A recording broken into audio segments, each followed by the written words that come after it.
ఒక 40 సంవత్సరాల క్రితం మేము స్కూళ్ళల్లో చదివే రోజుల్లో, మా స్కూల్ మొత్తం మీద ఒక ఇద్దరో, ముగ్గురో క్రైస్తవ మిత్రులు ఉండేవాళ్ళు.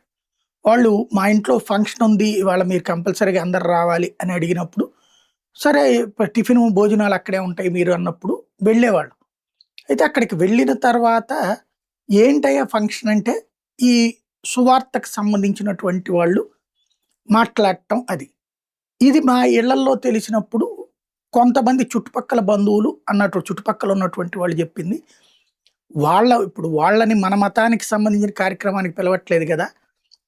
మీరు వాళ్ళ మతానికి సంబంధించిన కార్యక్రమానికి ఎందుకు వెళ్తున్నారు అని అడిగితే, ఏముందిలే వాళ్ళ మతానికి సంబంధించిన వాళ్ళు ప్రార్థన ఏదో చేసుకుంటున్నారు. మేమందరం అక్కడ టిఫిన్‌లు అందించాం, టీలు అందించాం.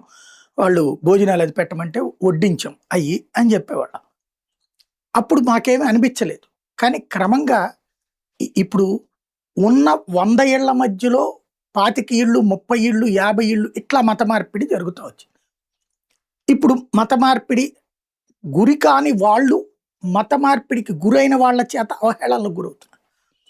అలాగే ఇప్పుడు ముస్లిం మత మార్పిడి అన్నటువంటిది కూడా సీరియస్‌గా జరుగుతుంది. ప్రత్యేకించి హిందూ ఆడపిల్లలు టార్గెట్‌గా సినిమా స్టైల్ ఆఫ్ ఫేస్ లుక్కులు, ఖర్చులు పెడుతూ వచ్చేటటువంటి అబ్బాయిలు.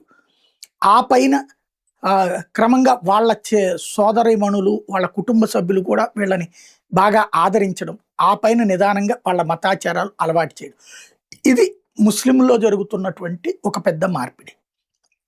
వీళ్ళు ఏమి మైనర్‌లేం గాదు, మేజర్‌లే. మేజర్‌లుగా ఉన్నటువంటి వాళ్ళు మారితే కోర్టులు గూడా ఏమీ చేయలేవు. కోర్టులు గూడా అదే చెప్తున్నాయి. అవును మారారు, వాళ్ళ తప్పే ఉంది అన్నటువంటిది గూడా. తాజాగా ఒక కేసులో ఏదో పెనాల్టీ వేస్తే గూడా ఇది ఇది ఇట్లాగా కేసు పెట్టినందుకు, అంటే మతం మారిన అమ్మాయికి సంబంధించి ఆ అమ్మాయి పేరెంట్స్ పెట్టారని కంప్లెయింట్ ఆధారంగా కేసు పెట్టినందుకు పోలీసులకు పెనాల్టీ వేసినటువంటి తీర్పులు కూడా ఉన్నాయి.